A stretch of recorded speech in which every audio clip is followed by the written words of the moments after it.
Hello good morning, जय हिंद साथियों। आप सभी लोगों का आपके अपने चैनल सक्सेस प्लेटफॉर्म 2591 पे स्वागत है। दोस्तों, इस वीडियो में हम आरबीडी पब्लिकेशन के सेट नंबर 2 के अंतर्गत जीके, जीएस और करंट अफेयर्स के प्रश्न को यहाँ पे डिस्कस करने वाले हैं। इसके अलावा हम लोगों ने इससे पहले प्लेटफॉर्म के सेट नंबर 6 तक को कंप्लीट डिस्कस किया हुआ है और आरबीडी पब्लिकेशन का सेट नंबर 1 भी, जो मैथ और रीजनिंग का एक पार्ट में और दूसरे पार्ट में जीके, जीएस और करंट अफेयर्स के प्रश्न को हम लोगों ने डिस्कस किया है और उसका वीडियो भी अपलोड किया गया है। और साथ ही साथ साथियों, दोनों आरबीडी और प्लेटफॉर्म का प्लेलिस्ट अलग अलग बना दिया गया है ताकि आपको वीडियो आसानी से उपलब्ध हो जाए और एक साथ आप सारे सेट को लगा पाएँ, टेस्ट को दे पाएँ। तो चलिए इस सेशन में हम लोग शुरुआत करते हैं सेट नंबर 2 के जीके, जीएस और करंट अफेयर्स के प्रश्नों को। उससे पूर्व उन तमाम साथियों को जो इस चैनल पे पहली बार विजिट किए हैं, चैनल को सब्सक्राइब करेंगे, वीडियो को लाइक करेंगे और अधिक से अधिक शेयर करेंगे। चलिए साथियों, शुरुआत करते हैं पहले प्रश्न से। पहला प्रश्न है, निम्नांकित में से कौन सा पुरातात्विक स्थल की सिंधु घाटी सभ्यता से संबंधित है। देखिए यहाँ पे जो ऑप्शन दिया हुआ है वह क्या कह रहा है कि इसमें से कौन सा स्थल जो है वह सिंधु घाटी सभ्यता से संबंधित है। अगर हम बात करेंगे साथियों लोथल की, तो लोथल आपका गुजरात में है, ठीक है। और बालाकोट और कालीबंगा ये सभी जो है आपका यह सिंधु घाटी सभ्यता से संबंधित स्थल है। इसके अलावा अगर आप ऑप्शन नंबर ए को देखें तो साथियों यह रोम जो है, रोम की अगर बात की जाए तो यह इटली की राजधानी है। इसका सिंधु घाटी सभ्यता से कोई लेना देना नहीं है, तो आपका आंसर हो जाएगा ऑप्शन नंबर ए। अगला प्रश्न है प्रश्न संख्या 2, द्वितीय बौद्ध परिषद कहाँ हुई थी। द्वितीय बौद्ध परिषद की उसका आयोजन पूछा जा रहा है साथियों, तो उसका आयोजन वैशाली में हुआ था। Option number B. बौद्ध संघ के अंतर्गत कुल 6 बौद्ध परिषद आयोजित की गई थी। बौद्ध परिषद सर्वकामनी की अध्यक्षता में आयोजित हुई थी और पूछा गया है साथियों कि यहाँ पे द्वितीय बौद्ध परिषद के बारे में, तो यह वैशाली में होगा, इसका ऑप्शन नंबर बी। इसके अलावा अगर हम बात करें तो 383 ईसा पूर्व में हुआ था यह बौद्ध संगीति और इसी बौद्ध परिषद में बुद्ध के अनुयायी यानी कि बुद्ध के फॉलोअर जो थे वह 2 भागों में विभाजित हो गए थे। एक आपका हीनयान संप्रदाय से हो गया था, हीनयान, और एक आपका हो गया था महायान। इन 2 संप्रदायों में जो है यह बट गया था, इनके फॉलोअर जो है वह 2 संप्रदाय में बट गए थे। प्रश्न संख्या 3, भारतीय राष्ट्रीय कांग्रेस के पहले अंग्रेज अध्यक्ष कौन थे। दोस्तों यहाँ भारतीय राष्ट्रीय कांग्रेस के पहले अंग्रेज अध्यक्ष की बात कह रहा है, तो यह थे जॉर्ज जूल। जॉर्ज जूल के द्वारा 1888 में कांग्रेस की अध्यक्षता की गई थी और यह उन्होंने इलाहाबाद में किया था, ठीक है। कहाँ किया था? इलाहाबाद में जॉर्ज जूल ने कांग्रेस की अध्यक्षता की थी और ऐसा करने वाले वह पहले अंग्रेज बने थे। अगला प्रश्न है प्रश्न संख्या 4। इसके अलावा साथियों प्रश्न संख्या 3 में अगर हम बात करेंगे तो आपसे पूछा जाएगा कि इसकी स्थापना किसने की थी, किसके द्वारा। तो एओ ह्यूम के द्वारा किया गया था, जो कि क्या थे, एक सिविल, वहाँ के सिविल सर्वेंट कह सकते हैं या सिविल सर्विसेज कह सकते हैं, है ना। तो अगला प्रश्न है प्रश्न संख्या 4, स्वतंत्रता प्राप्ति से पूर्व भारत में आए ब्रिटिश कमिश्नरों में से श्वेत कमीशन किसे कहा गया है।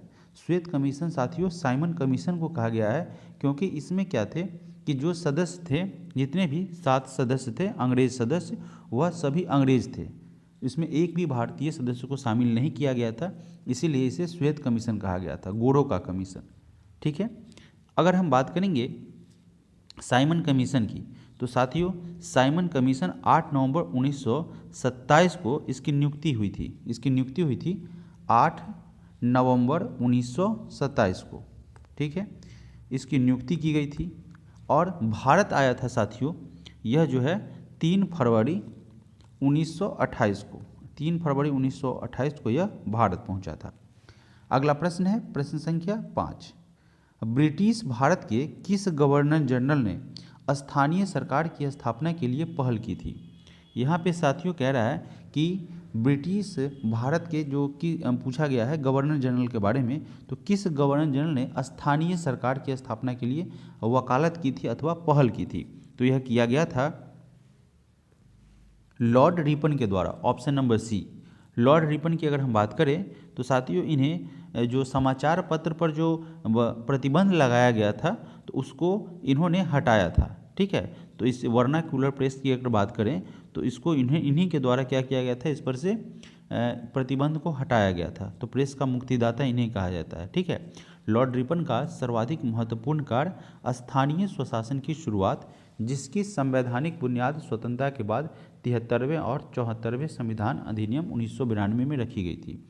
लॉर्ड रिपन जो था वह साथियों 1882 ईस्वी में वर्नाकुलर प्रेस एक्ट को क्या किया था, निरस्त किया था, रिजेक्ट किया था और लाया गया था किसके द्वारा, लीटन के द्वारा। ठीक है, चलिए अगला प्रश्न है प्रश्न संख्या 6। रविंद्रनाथ टैगोर की अगर बात करेंगे तो रविंद्रनाथ टैगोर ने निम्नलिखित में से किस देश का राष्ट्रीय गान लिखा था। दोस्तों उन्होंने बांग्लादेश का राष्ट्रीय गान नहीं लिखा था, बांग्लादेश का राष्ट्रीय गान वो बन गया था। हुआ यूँ था कि जब बंगाल विभाजन हुआ था, बंगाल विभाजन अगर हुआ था उस दौरान उन्होंने, ठीक है, इस विभाजन के लिए लोगों को, विभाजन में होता क्या है कि भाई अंग्रेज क्या करता था कि शासन करे फूट डाल के, तो तोड़ा गया था, खंड में विभाजित किया गया था और लोगों में एकता बनाए रखने के लिए वहाँ पे आमार सोनार बांग्ला करके रविंद्रनाथ टैगोर के द्वारा लिखा गया था। और यह जो है यही गीत क्या बना था, कालांतर में बांग्लादेश का राष्ट्रीय गान बन गया था। बांग्लादेश ने इसे अपने राष्ट्रगान के रूप में अडॉप्ट किया। ठीक है, यह बन गया था 1971 से बांग्लादेश का राष्ट्रीय गान बना था। और 1905 में बात करेंगे तो बंगाल विभाजन हुआ था, इसी के दौरान उन्होंने यह गीत को लिखा था। अगला प्रश्न है प्रश्न संख्या 7।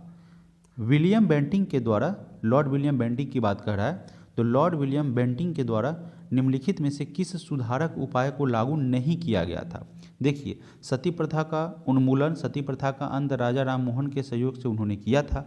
पूछा गया है कि नहीं किया गया था, तो साथियों ठगों का दमन स्लीमन के सहयोग से किया गया था। स्लीमन और लॉर्ड विलियम बेंटिंक कहेंगे, ठीक है ना, बेंटिंक। उसके अलावा इसमें कई भारतीय थे, जैसे राजा राम मोहन राय, अन्य भी थे। तो यह बेंटिंक के द्वारा किया गया था। सती प्रथा का अंत किया गया था लॉर्ड विलियम बेंटिंक के सहयोग से। अगर इसके अलावा बात करेंगे, धर्म में परिवर्तन के कारण असमर्थताओं को दूर करना, यह भी हुआ था। लेकिन दास्ता की अगर बात करेंगे साथियों, तो दास्ता का अंत इन्होंने नहीं करवाया था। ऑप्शन ए हमारा क्या हो जाएगा, करेक्ट आंसर बनेगा। इस दास्ता का अंत करने के लिए, इसको बंद करने के लिए 1843 में एक अधिनियम पारित किया गया था। ठीक है, अधिनियम पारित किया गया था। इस अधिनियम के द्वारा इसका दास्ता का अंत हुआ था। अगला प्रश्न है प्रश्न संख्या 8। इनमें से कौन सा देश द्वितीय विश्व युद्ध के दौरान धुरी राष्ट्र गुट का सदस्य नहीं था। द्वितीय विश्व युद्ध की अगर बात करेंगे तो आपको भली भांति आपको याद होगा, स्मरण होगा कि यह 1939 से 1945 के दौरान हुआ था। ठीक है, और आपसे प्रश्न में क्या कह रहा है कि द्वितीय विश्व के दौरान धुरी राष्ट्र गुट का सदस्य नहीं था। तो इसमें कौन नहीं था, चाइना नहीं था। जापान, जर्मनी, इटली ये सब थे, चाइना इसका सदस्य नहीं था। विश्व जो क्या हुआ था, इस युद्ध में दो भागों में बट गया था। एक आपका बनना था मित्र राष्ट्र, ठीक है, मित्र राष्ट्र, और दूसरा बना था धुरी राष्ट्र। ठीक है, धुरी राष्ट्र बना था। अगला प्रश्न है प्रश्न संख्या 9।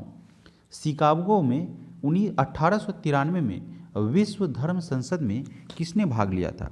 शिकागो की अगर बात करें 1893 में विवेकानंद। ठीक है, ऑप्शन नंबर बी आपका यहाँ से करेक्ट होगा।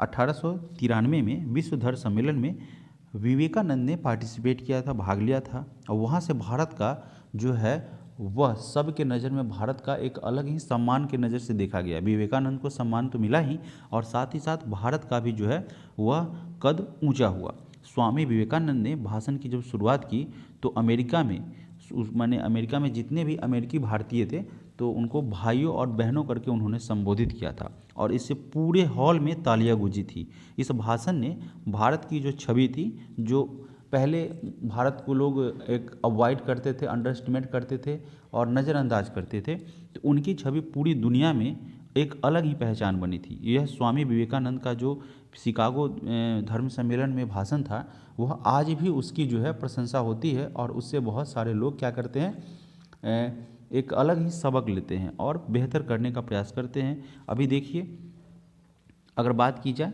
तो साथियों, इन्होंने विश्व धर्म सम्मेलन के दौरान जो भाषण दिया था उसमें पूरे वर्ल्ड लेवल पर भारत का के तरफ देखने का दृष्टिकोण ही उन्होंने बदल दिया था। ऑप्शन नंबर बी यहाँ से आपका करेक्ट आंसर होगा। चलिए बढ़ते हैं अगले प्रश्न की तरफ। प्रश्न संख्या 10, डैश को संविधान सभा का उपाध्यक्ष चुना गया था। इसमें से जो ऑप्शन है उसमें से पूछा गया है कि संविधान सभा का उपाध्यक्ष किसे चुना गया था, तो यह थे H.C. Mukherjee. Option number D यहाँ से हमारा करेक्ट आंसर बनेगा। उनका पूरा नाम था हरेंद्र कुमार मुखर्जी। हरेंद्र कुमार मुखर्जी जो थे वह भारतीय संविधान सभा के उपाध्यक्ष थे और भारत के गणतंत्र बनने के पश्चात पश्चिम बंगाल के प्रथम राज्यपाल बने थे। अगला प्रश्न है प्रश्न संख्या 11, डैश को भारत के संविधान का वास्तुकार माना जाता है। भारत के संविधान का वास्तुकार जो है वह B.R. अम्बेडकर को माना जाता है। ऑप्शन नंबर सी यहाँ से हमारा सही आंसर होगा। उन्होंने ड्राफ्टिंग कमेटी की अध्यक्षता भी की थी। उसी समिति में, यह जो ड्राफ्टिंग कमेटी की जो समिति बनी थी, उसी समिति ने संविधान की रचना की थी और यह एक लोकप्रिय भारतीय अर्थशास्त्री, राजनीतिक, समाज सुधारक थे। 30 सितंबर 1956 को अंबेडकर ने अनुसूचित जाति महासंघ को समाप्त करके रिपब्लिक पार्टी ऑफ इंडिया की घोषणा की थी। इसके अलावा अगर बात करेंगे तो साथियों, तीनों गोलमेज सम्मेलन की अध्यक्षता करने वाले, यानी कि सम्मेलन करने वाले, शामिल कह सकते हैं, अध्यक्षता नहीं कहेंगे। तीनों गोलमेज सम्मेलन में बाबा साहेब भीमराव अम्बेडकर उसमें सम्मिलित होने वाले थे, है ना, यानी बने थे। आपसे प्रश्न एग्जामिनेशन में BPSC हो, दरोगा हो, किसी भी एग्जामिनेशन में प्रश्न में पूछा जाता है कि तीनों गोलमेज सम्मेलन में किसने भाग लिया था।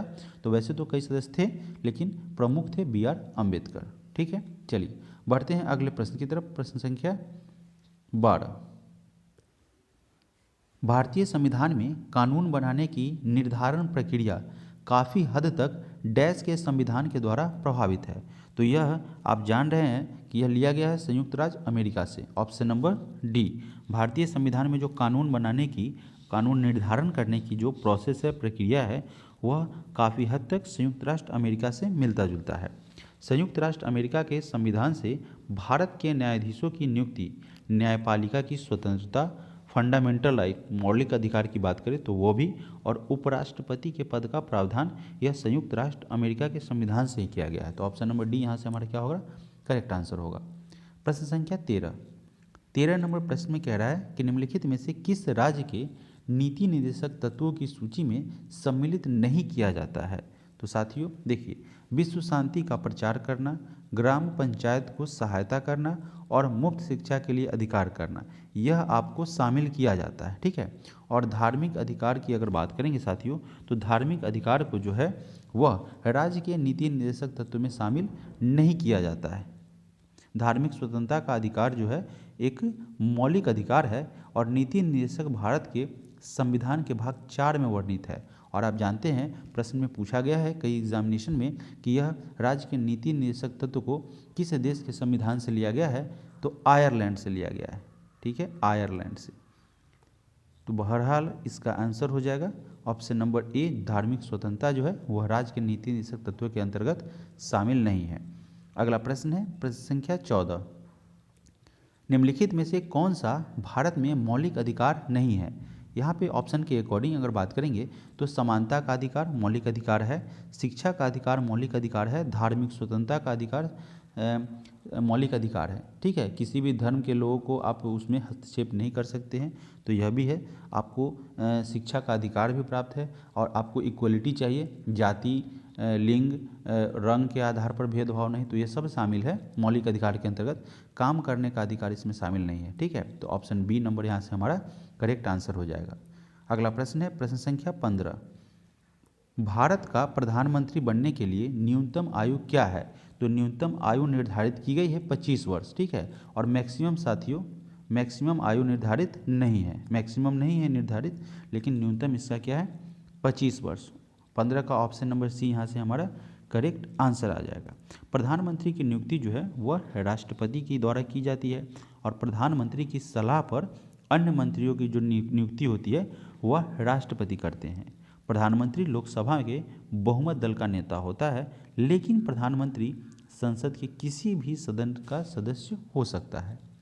प्रश्न संख्या 16, लोकसभा का प्रथम अधिवेशन किस वर्ष आयोजित किया गया था? लोकसभा के प्रथम अधिवेशन की अगर हम बात करेंगे तो इसे 1952 में, ठीक है, 17 अप्रैल 1952 में आयोजित किया गया था। सबसे अधिक सीट जीतने वाली पार्टी कांग्रेस बनी थी। कम्युनिस्ट पार्टी और सोशलिस्ट पार्टी को 12 सीटें मिली थी और इस सरकार ने पूरे 5 वर्ष का कार्यकाल पूरा किया था, कंप्लीट किया था। अगला प्रश्न है प्रश्न संख्या 17, नगर निगम का अध्यक्ष कौन होता है? नगर निगम के अध्यक्ष की बात करें तो वह होता है महापौर। ऑप्शन नंबर ए, नगर निगम जो है उसका अध्यक्ष महापौर होता है, जो पंचायती राज व्यवस्था के तहत सीधे राज्य सरकार के साथ बातचीत कर सकता है और करता भी है। यह जिले का प्रशासनिक अधिकारी होता है।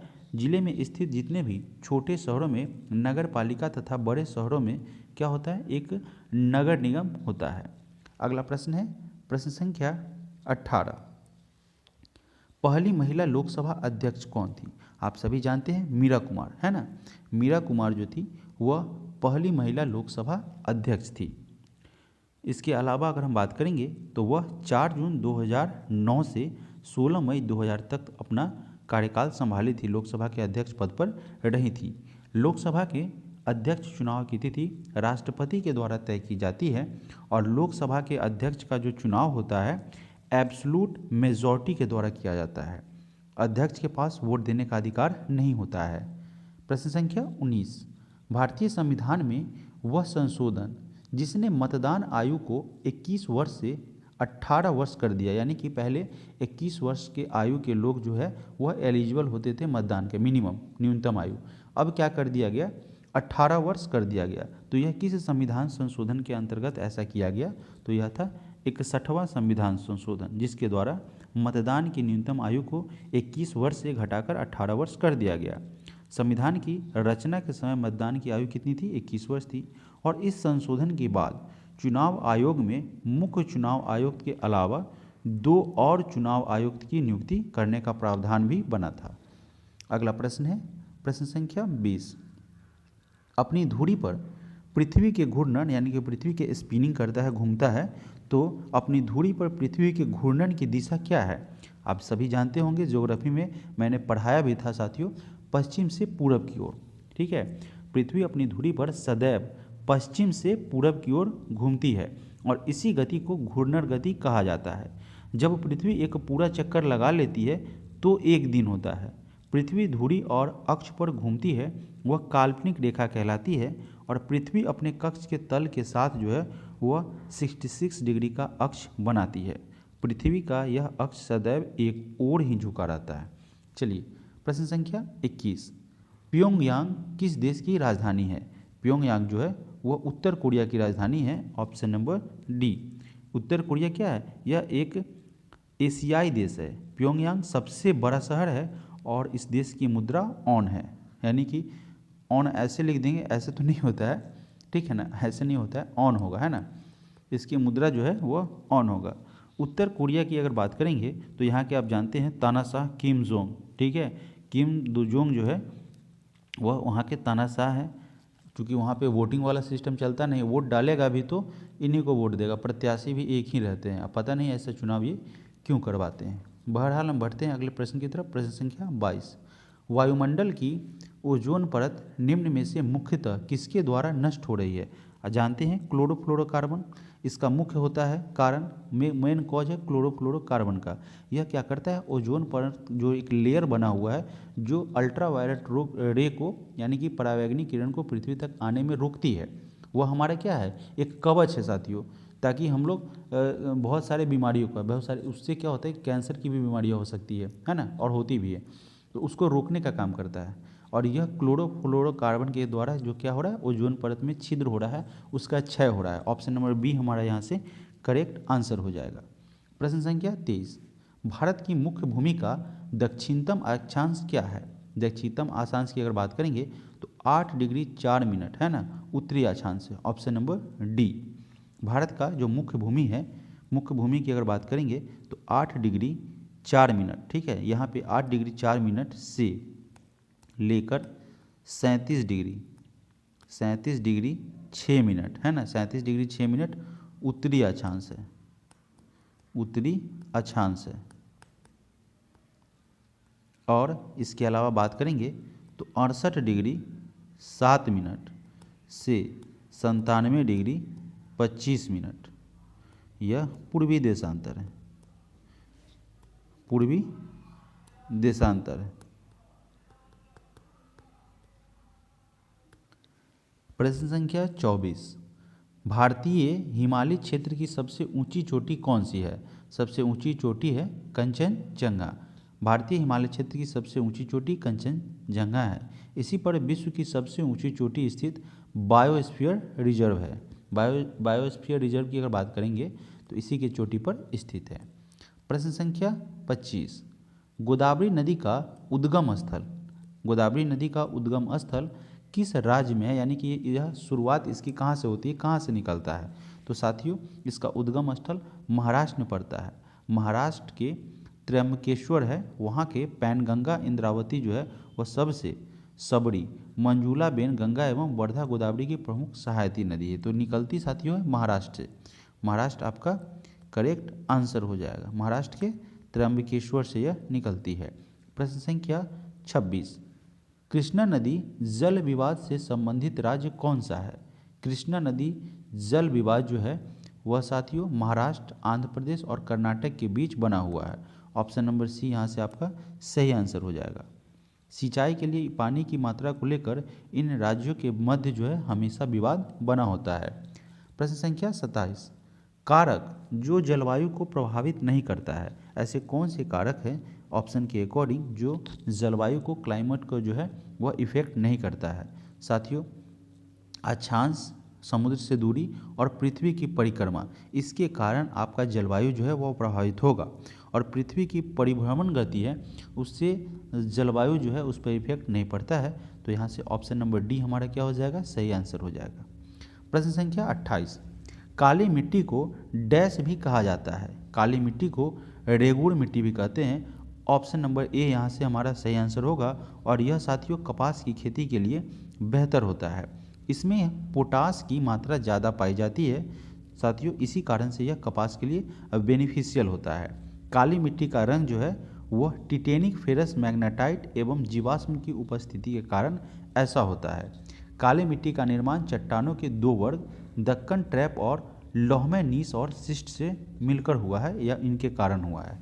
प्रश्न संख्या 29, अलग अलग किस्म की फसल को उसी जमीन में बारी बारी से उगाना तकनीकी रूप से क्या कहलाता है?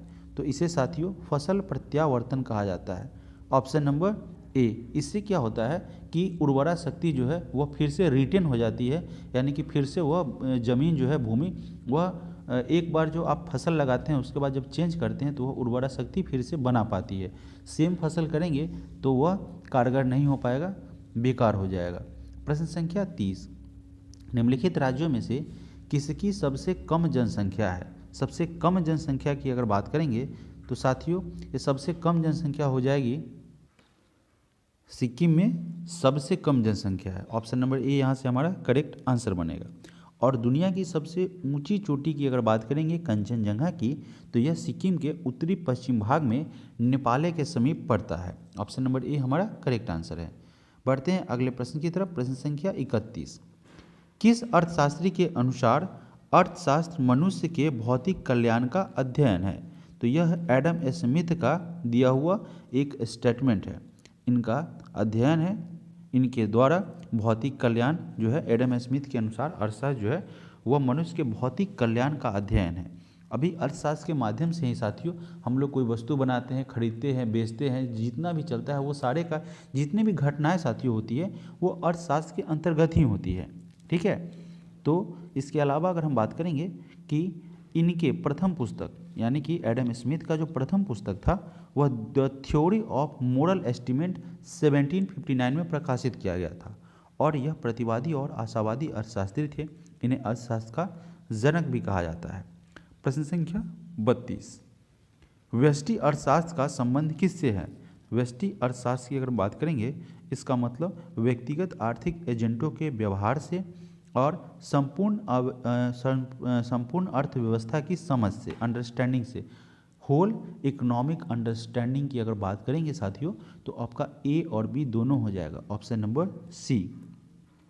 व्यष्टि अर्थशास्त्र क्या होता है?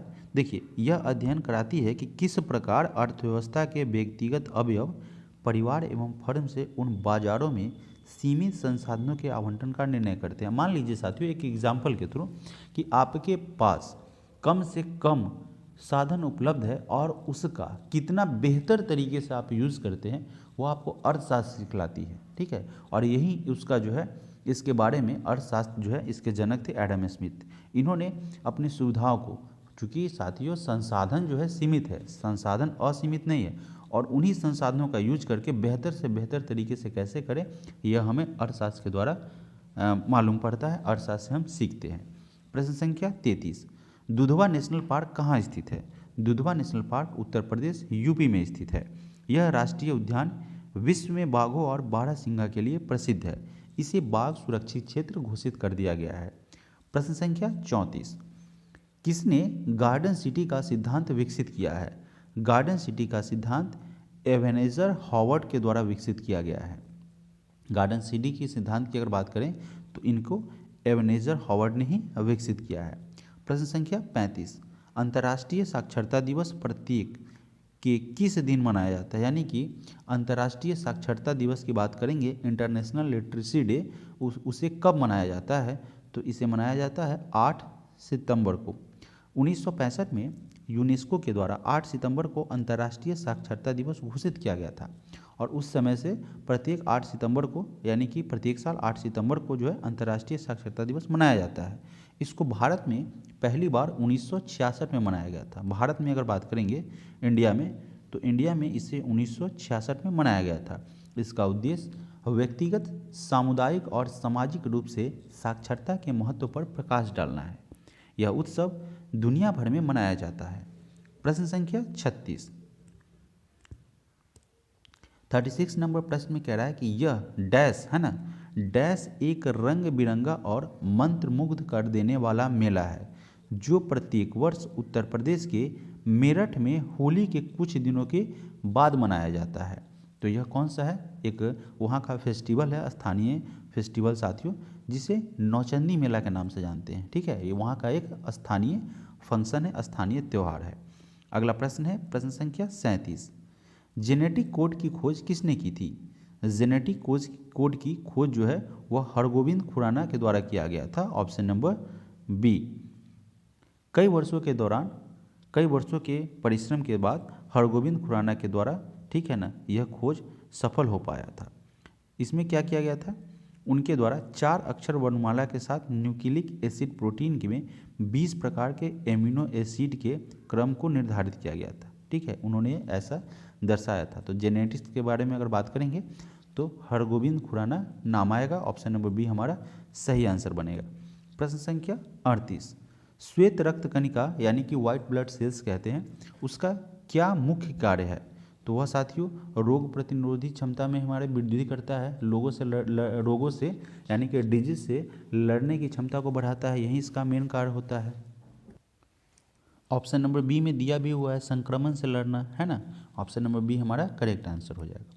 अगला प्रश्न है प्रश्न संख्या 39, पौधे में पानी और पोषक तत्व के परिवहन के लिए संवहनी डैश ऊतक को कहा जाता है। देखिए, पानी को ले जाने का काम जाइलम करता है, ठीक है, और भोजन की अगर बात करेंगे तो भोजन को ले जाने का काम फ्लोएम करता है। फ्लोएम जो है वो भोजन को ले जाने का काम करता है, जबकि जाइलम जो है वह जल को ले जाता है, यानी कि पानी को ले जाता है। तो हमारा करेक्ट आंसर क्या बनेगा? Option number C, xylem. Xylem क्या कार्य करता है? जल को जो है वो पौधों तक जहाँ इसकी ज़रूरत होती है वहाँ तक वो पहुँचाता है।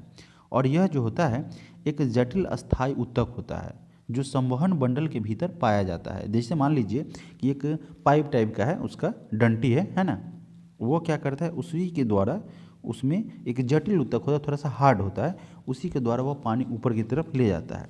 पौधे में पाए जाने वाले संवहन ऊतक में से एक जाइलम एक है तथा फ्लोएम जो क्या है वो दूसरा संवहन ऊतक है। वह क्या करता है, वहाँ के जो पोषक तत्व होते हैं, जो भोजन होता है पौधा का, उसको पहुँचाने का कार्य फ्लोएम के द्वारा किया जाता है। प्रश्न संख्या 40, अम्लीय जठर रस किसके द्वारा स्रावित होता है? तो यह जो है अमाशय के द्वारा स्रावित होता है। Option number D. अमाशय का जो पेशीय दीवार होता है, द्वार होता है, उसके संकुचन के द्वारा, जब वो सिकुड़ता है संकुचन के द्वारा, भोजन अम्लीय जठर रस जो है उसको पूरी तरह उसमें क्या करता है, मिक्स कर देता है, मिला जाता है, जिसे कायम कहा जाता है। कुछ नवजात का जठर रस में रेनिन नामक प्रोटीन पाया जाता है, होता है, वह अपघटन का काम करता है। किसका? दूध के प्रोटीन को पचाने में जो है यह रेनिन सहायता करता है। किसमें? शिशुओं में। देखिए याद रखेंगे, प्रश्न डायरेक्टली आपसे पूछा जाएगा। शिशुओं में यानी कि बालकों में, छोटे छोटे बच्चों में रेनिन नाम का पाया जाता है। ठीक है, रेनिन पाया जाता है, रेनिन पाया जाता है। और रेनिन जो है साथियों, यह जो है रेनिन क्या करता है, प्रोटीन को पचाने में, दूध का जो प्रोटीन होता है ना उसको पचाने में कारगर होता है। अगला प्रश्न है प्रश्न संख्या 41। 41 नंबर प्रश्न में साथियों कह रहा है कि श्वेत रक्त कणिका का क्या मुख्य कार्य है? अभी अभी तुरंत हम लोगों ने इस प्रश्न को किया था, कवर किया था।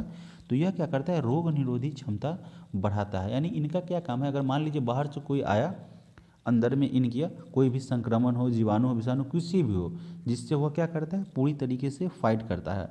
और अगर मान लीजिए जिस व्यक्ति को आपने सुना होगा एड्स हो जाता है, तो एड्स का जो विषाणु है किस पे हमला करता है, वाइट ब्लड सेल्स पे, क्योंकि लड़ने का काम इसी का है। यह हमला नहीं करेगा, यह एक्टिव हो जाएगा, वाइट ब्लड सेल्स एक्टिव होगा और उससे लड़ेगा।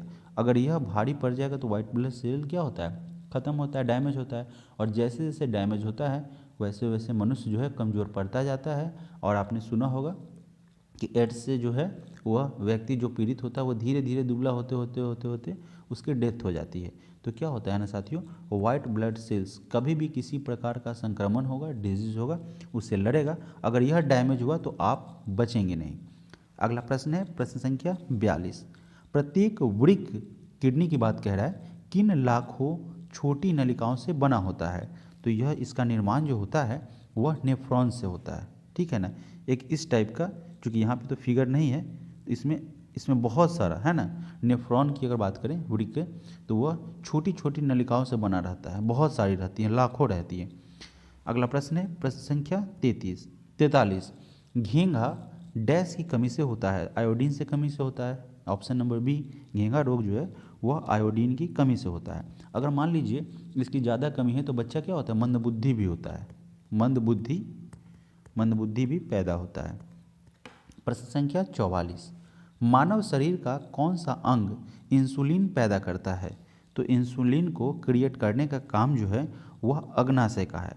और जिसमें साथियों, जिसमें इंसुलिन की कमी हो जाए उन्हें मधुमेह हो जाता है, जिसे हम डायबिटीज़ कहते हैं। और आपने सुना है कि जिन्हें मधुमेह होगा, इंसुलिन, उनको क्या किया जाता है, इंसुलिन चढ़ाया जाता है, डायलिसिस किया जाता है उनका। तो यह जो है इंसुलिन की कमी से क्या हो जाता है, मधुमेह हो जाता है। और यह इंसुलिन जो है क्रिएट करता है, जनरेट करता है, बनाने का कार्य अग्नाशय करता है। Option number B. प्रश्न संख्या 45। एड्स क्या है? एड्स की अगर बात करें तो यह विषाणु से फैलने वाला संक्रमण है, बहुत ही घातक बीमारी है। इसका पूरा रूप होता है एक्वायर्ड इम्यून डिफिशियंसी एड्स, है ना, एक्वायर्ड इम्यूनो डिफिशियंसी सिंड्रोम इसका पूर्ण रूप होता है। और यह विषाणु से फैलता है। अब देखिए ऑप्शन में कहाँ है, एड्स क्या है, आंखों का संक्रमण रोग, घातक मृत्यु रोग, तो घातक हो जाएगा ना, बहुत ही जानलेवा बीमारी है। तो 45 का ऑप्शन नंबर बी आपका करेक्ट आंसर हो जाएगा। प्रश्न संख्या 46। नीलहरित शैवाल है, नीलहरित शैवाल क्या है? तो यह स्वपोषी होता है ना। ऑप्शन नंबर सी, नीलहरित शैवाल एक जीवाणु फाइलम होता है जो प्रकाश संश्लेषण से ऊर्जा उत्पन्न करते हैं, जो फोटोसिंथेसिस जो होता है उससे एनर्जी क्रिएट करते हैं। और यहाँ जीवाणु के नीले रंग के कारण इसका नाम क्या पड़ा है, साइनो पड़ा है।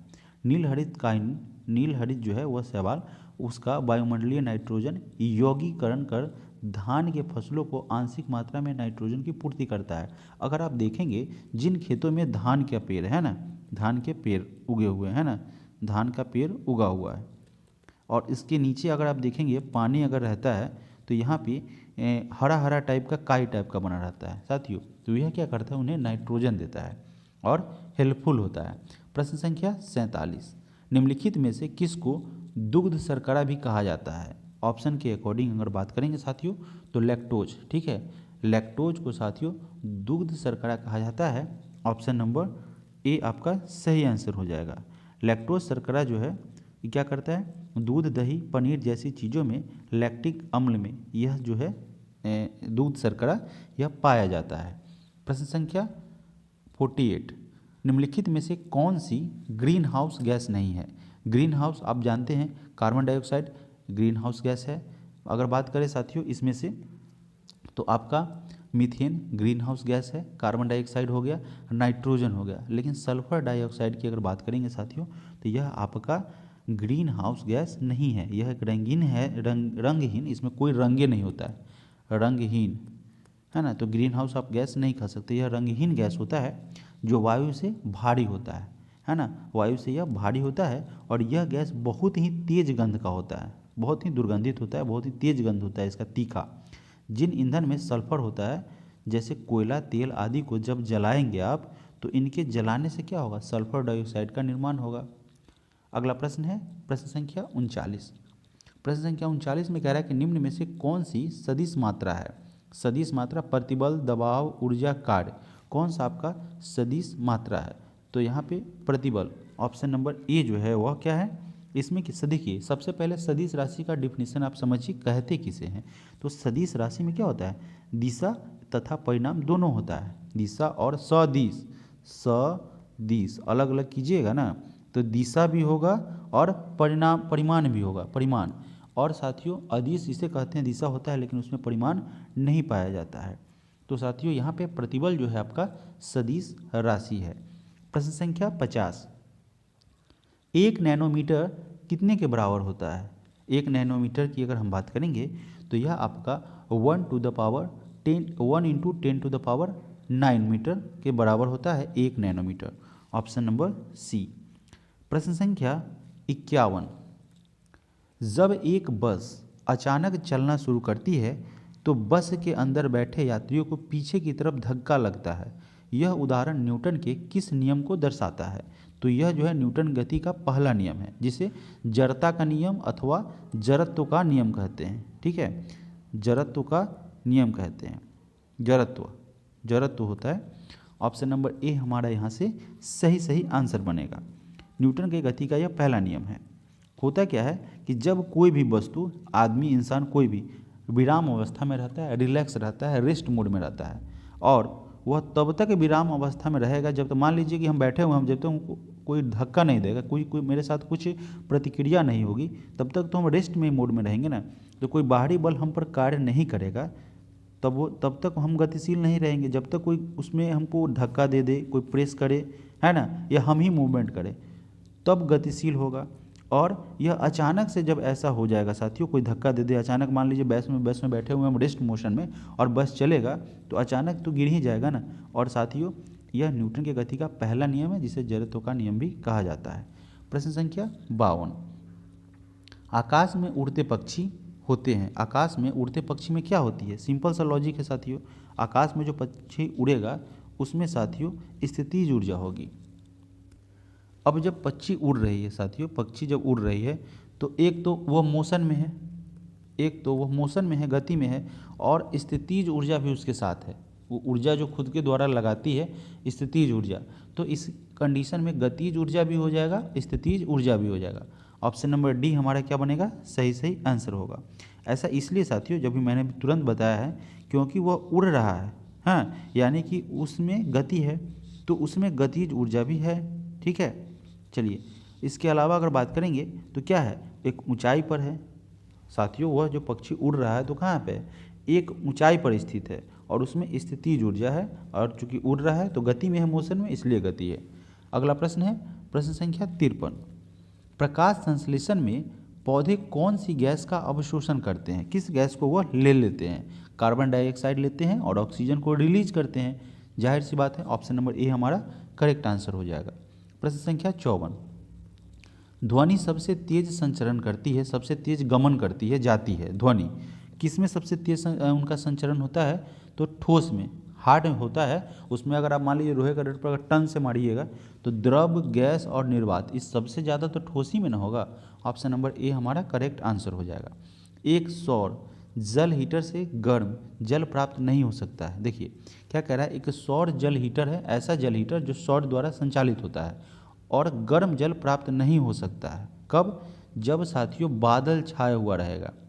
बादल छाया रहेगा तो टेम्परेचर उसको नहीं ना मिल पाएगा, चार्जेबल नहीं हो पाएगा, तो जल्दी से गर्म नहीं होगा ना। तो ऑप्शन नंबर बी हमारा यहाँ से करेक्ट आंसर बनेगा। प्रश्न संख्या 56, आपतन का कोण इनके बीच का कोण है क्या? आपतन का कोण इनके बीच का कोण क्या है? आपतित किरण तथा दर्पण की सतह, परावर्तित किरण तथा दर्पण की सतह। अब यहाँ पे आपका आंसर बनेगा सतह पर अभिलंब तथा आपतित किरण। सतह पर अभिलंब तथा आपतित किरण क्या होगा? आपतन का कोण होगा। Option number C. प्रश्न संख्या 57, एमसीबी जो लघु पथन के मामले में जिसे शॉर्ट सर्किट कहा जाता है, लघु पथन को शॉर्ट सर्किट कहते हैं, उसमें एमसीबी का यूज होता है। उसके मामले में विद्युत की पूर्ति को यह क्या कर देता है? रोक देता है। सप्लाई को यह रोकने का काम करता है। किसका साथियों? किसको रोकने का काम करता है? तो धारा के चुंबकीय प्रभाव पर। Option number A. प्रश्न संख्या 58, आजकल सड़कों पर रोशनी के लिए प्रायः पीले लैंपों का प्रयोग किया जाता है। निम्न में से किस गैस का प्रयोग इस लैंप में किया जाता है? तो इसमें सोडियम का यूज होता है। ठीक है, इसमें सोडियम का यूज किया जाता है।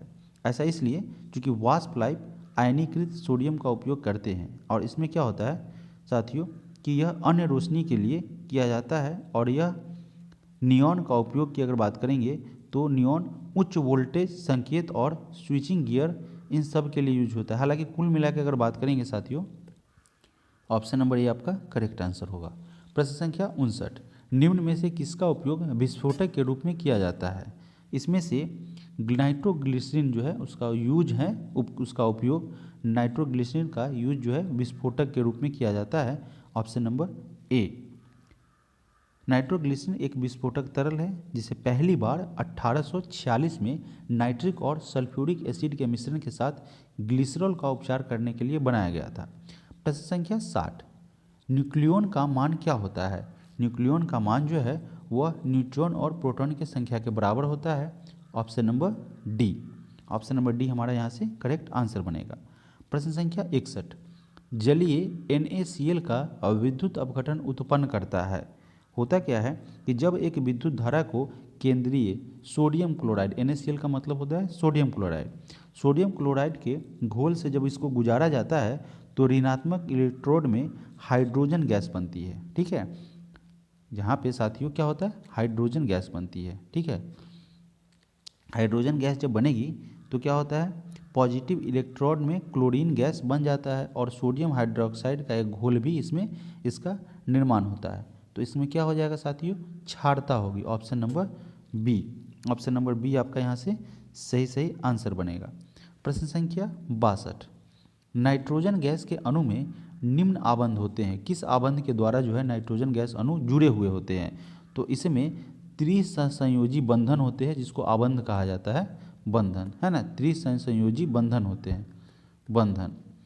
Option number D. प्रश्न संख्या 63, मैग्नीशियम रिबन एक चमकदार सफ़ेद लौ के साथ जलता है और सफ़ेद पाउडर में परिवर्तित होता है। इस सफ़ेद पाउडर का रासायनिक नाम क्या है? इसका रासायनिक नाम है मैग्नीशियम ऑक्साइड। मैग्नीशियम ऑक्साइड बनाने के लिए हवा में मैग्नीशियम रिबन जलता है और प्रतिक्रिया करता है। जब मैग्नीशियम धातु जलता है तो यह हवा में पाए जाने वाले ऑक्सीजन के साथ मैग्नीशियम ऑक्साइड बनाता है।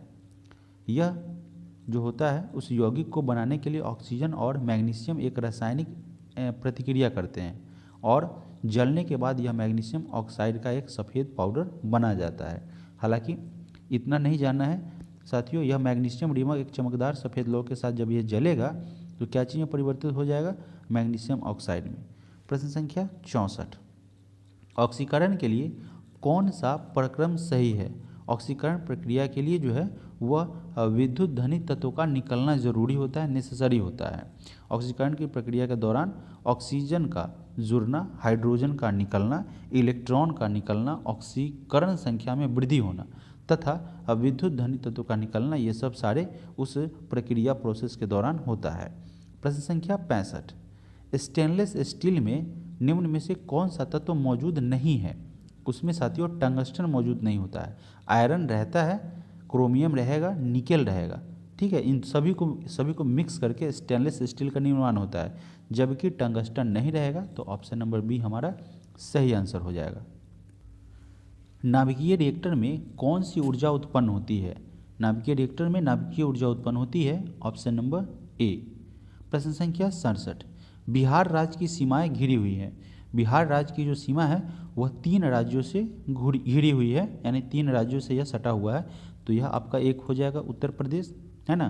और उसके अलावा अगर हम बात करेंगे झारखंड, ऐसा इसलिए क्योंकि आप मानचित्र पर भी देख सकते हैं और आपको भली भांति पता है कि झारखंड बिहार का ही पार्ट है अलग होके, तो झारखंड तो उसमें सम्मिलित होगा ही। और साथ ही साथ साथियों वेस्ट बंगाल, है ना, वेस्ट बंगाल, यह 3 जो है बिहार राज्य की सीमाएं हैं, इन्हीं 3 राज्यों से घिरी हुई है। और साथ ही साथ एक देश से भी लगता है बिहार राज्य, वह देश कौन सा है? नेपाल, ठीक है।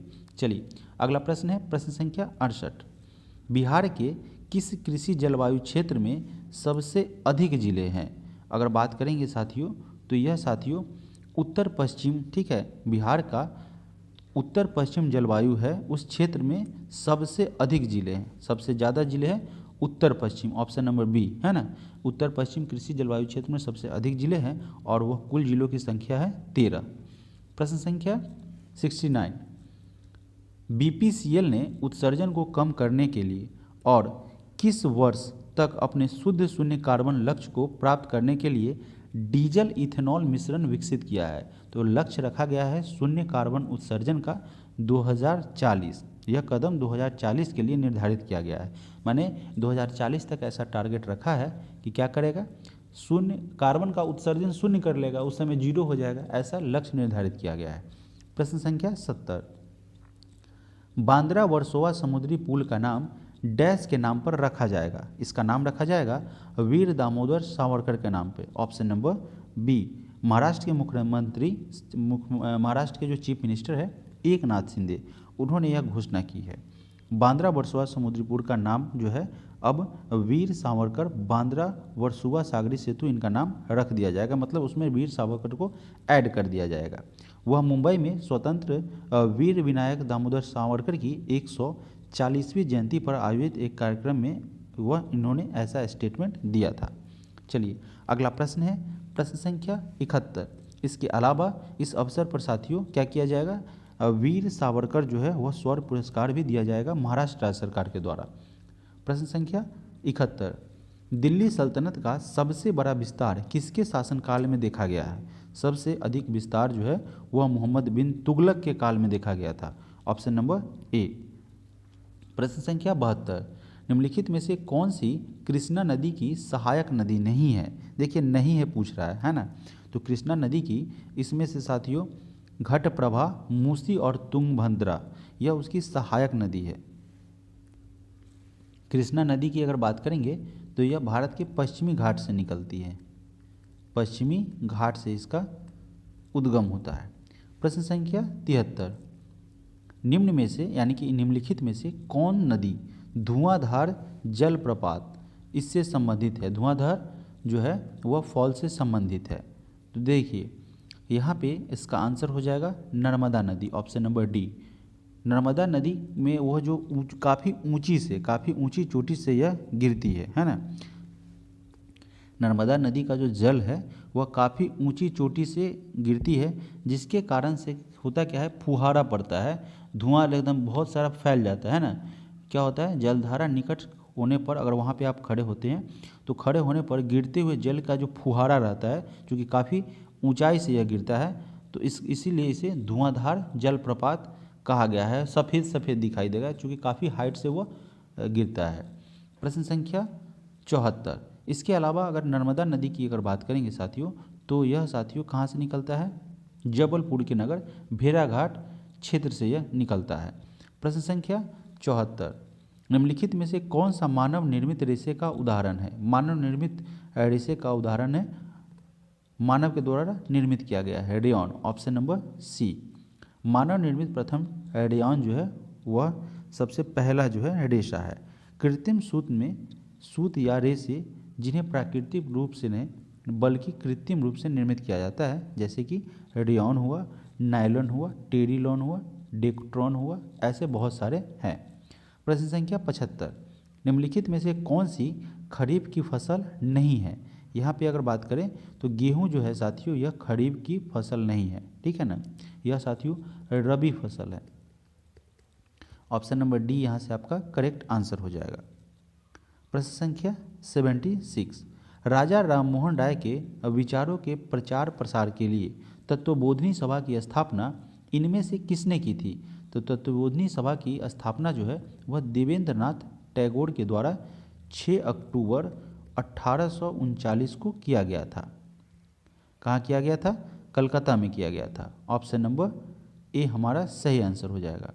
प्रश्न संख्या 77, भारत के इनमें से किस बंदरगाह का नाम बदलकर दीनदयाल बंदरगाह रखा गया है? तो पहले जो है कांडला, पहले यह कांडला बंदरगाह हुआ करता था, उसका नाम बदलकर दीनदयाल बंदरगाह कर दिया गया है। अगर हम बात करेंगे साथियों तो यह जो है देश का सबसे बड़ा बंदरगाह है। प्रश्न संख्या 78, राष्ट्रीय प्रौद्योगिकी दिवस प्रतिवर्ष डैश की स्मृति में मनाया जाता है? तो इसको प्रतिवर्ष पोखरण 2 है ना, पोखरण 2 में जो परमाणु परीक्षण हुआ था इसी के स्मृति में मनाया जाता है। यह कब हुआ था? 11 मई 1998 को, और इसी के स्मृति में साथियों राष्ट्रीय प्रौद्योगिकी दिवस प्रतिवर्ष मनाया जाता है। प्रश्न संख्या 79, भारत सरकार ने राष्ट्रीय किसान नीति इसको मंजूरी कब प्रदान की थी? तो इसे प्रदान किया गया था 2007 में। 6 अगस्त 2007 को राष्ट्रीय कृषि नीति 2007 को मंजूरी मिली थी। 6 अगस्त भी आप याद रख सकते हैं। प्रश्न संख्या 80, इनमें से किसने मौर्य प्रशासन में अध्यक्षों को विभिन्न विभागों के अधीक्षकों के रूप में उल्लिखित किया था? तो यह उल्लेख किया गया था कौटिल्य के अर्थशास्त्र में। कौटिल्य का जो अर्थशास्त्र है उसके अंतर्गत प्रशासन में अध्यक्षों के विभिन्न विभागों के अधीक्षक के रूप में वर्णन किया गया था। उसको अलग अलग जो है नाम पड़ा था, जैसे अलग अलग विभाग को जो संभालते थे ना उसमें अलग अलग उनका नाम दिया गया था। यह जिक्र किया गया है कौटिल्य के अर्थशास्त्र में। प्रश्न संख्या 81 नंबर प्रश्न में कह रहा है कि the general theory of employment interest and money, पूछा गया है कि इसके लेखक कौन थे? इस शीर्षक से इस पुस्तक को किसने लिखा था जिसने अर्थशास्त्र की एक अलग ही शाखा के रूप में मैक्रो इकोनॉमिक्स की यानी कि मैक्रो इकोनॉमिक्स की नींव रखी थी? तो यह लिखा गया था जॉन मेनार्ड किन्स के द्वारा। Option number D, the general theory of employment interest and money, इस पुस्तक को जॉन मेनार्ड किन्स ने लिखा है। यह अपने आधुनिक रूप में है। अक्सर इन्हें जॉन मेनार्ड किन्स के साथ शुरू करने और 1936 में उनकी पुस्तक the general theory of employment interest and money के प्रकाशन के रूप में इनका प्रकाशित किया गया था। प्रश्न संख्या 82, महात्मा गांधी ने किस अधिनियम के विरोध में लोगों से 6 अप्रैल 1919 को एक दिन के लिए अहिंसक विरोध दर्शाने को कहा था? तो यह कहा गया था रॉलेट एक्ट, है ना। इस अधिनियम के तहत इसके विरोध में लोगों से 6 अप्रैल 1919 को एक दिन का अहिंसक विरोध प्रदर्शन करने के लिए कहा गया था, रॉलेट एक्ट के विरोध में। और इसी का विरोध में क्या हुआ था साथियों? 13 अप्रैल 1919 को, है ना, 1919 को जलियांवाला बाग हत्याकांड हुआ था। और हालांकि सैफुद्दीन किचलू और वहाँ के स्थानीय जो है नेता सैफुद्दीन किचलू और डॉक्टर सत्यपाल की गिरफ्तारी हुई थी, और इन सब को लेके क्या किया गया था? यहाँ पे प्रदर्शन हुआ था जिसमें यह जलियांवाला बाग हत्याकांड जो है उसको अंजाम दिया गया था जनरल ओ डायर के कहने पर, यानी कि अंधाधुंध गोलियाँ चलाई गई थी। प्रश्न संख्या 83 नंबर प्रश्न में कह रहा है कि किस संवैधानिक संशोधन को मिनी संविधान के नाम से जाना जाता है जिसके तहत स्वर्ण सिंह समिति की सिफारिश का लागू किया गया था? मिनी अगर बात करें साथियों, मिनी संविधान के नाम से जाना जाता है। तो यह हो जाएगा आपका 42वां संविधान संशोधन। 42वां संविधान संशोधन जो है उसे मिनी कॉन्स्टिट्यूशन, लघु संविधान के नाम से जाना जाता है। और आज़ाद भारत के लिए बनाया गया संविधान अधिक दिनों तक सुरक्षित नहीं रहा। समय के साथ संविधान में बदलाव की आवश्यकता हुई और भारतीय संविधान में पहली बार 1951 में संशोधन भी किया गया था। प्रश्न संख्या 84, 5 मार्च 2019 को शुरू हुई प्रधानमंत्री श्रम योगी मानधन पीएम, यहाँ पे देखिए साथियों इसको शॉर्ट में लिखा गया है ना, प्रधानमंत्री श्रम योगी मानधन योजना, इसका लक्ष्य किसे लाभान्वित करता है? तो साथियों यह जो है असंगठित क्षेत्र के जो मजदूर है, श्रमिक है, उनको इस योजना से लाभ मिलता है। प्रश्न संख्या 85, भारत के चौथे राष्ट्रपति कौन थे? फोर्थ अगर बात करें प्रेसिडेंट की तो यह थे वराहगिर वेंकट गिरी, जिसको हम लोग वीवी गिरी के नाम से जानते हैं। वीवी गिरी इनका पूरा नाम था, वराहगिरी वेंकट गिरी। यह क्या थे? भारत के चौथे राष्ट्रपति थे। और साथियों इनका इनके यानी कि राष्ट्रपति को अगर बात करेंगे तो 1975 में भारत रत्न से सम्मानित किया गया था। वीवी गिरी को 1975 में भारत रत्न अवार्ड से सम्मानित किया गया था। साथियों इस तरीके से हमने सेट नंबर 2 का, जो कि आरबीडी से लिया गया है, आरबीडी के सेट नंबर 2 के अंतर्गत जितने भी करंट अफेयर्स थे और जीके जीएस के प्रश्न थे, उन तमाम प्रश्नों को हम लोगों ने यहाँ पे सॉल्व किया है। अब मिलेंगे आपसे अगले वीडियो में, जिसमें आरबीडी के सेट नंबर 2 के मैथ और रीजनिंग के प्रश्न को हम लोग सॉल्व करेंगे। इसके अलावा एक और वीडियो जारी किया जाएगा, आज ही आपको जारी किया जाएगा, जिसमें प्लेटफॉर्म के सेट नंबर 7 के जितने भी जीके जीएस और करंट अफेयर्स के प्रश्न होंगे उन तमाम प्रश्नों को डिस्कस करेंगे। तो आप सभी लोगों का बहुत बहुत धन्यवाद। चैनल से जुड़े रहें, अधिक से अधिक शेयर करें, वीडियो को लाइक करें और साथियों साथ नोटिफिकेशन को ऑन करेंगे। बेल आइकन को प्रेस करके नोटिफिकेशन में ऑल अगर ऑन करते हैं तो जब भी वीडियो अपलोड होगा तो सबसे पहले नोटिफिकेशन आप तक आएगा। और कई लोगों का यह शिकायत रहता है कि सर नोटिफिकेशन नहीं आता है, तो जब तक आप बेल आइकन प्रेस नहीं करेंगे, ऑल नोटिफिकेशन को ऑन नहीं करेंगे, तब तक आपका नोटिफिकेशन नहीं जा पाएगा। तो ज़रूर इसे ऑन करें, अधिक से अधिक शेयर करें, कंटिन्यूटी बनाए रखें और आपका यहाँ पे कंप्लीट सेट प्रैक्टिस कराया जाएगा। तो थैंक यू सो मच आप सभी लोगों का बने रहने के लिए।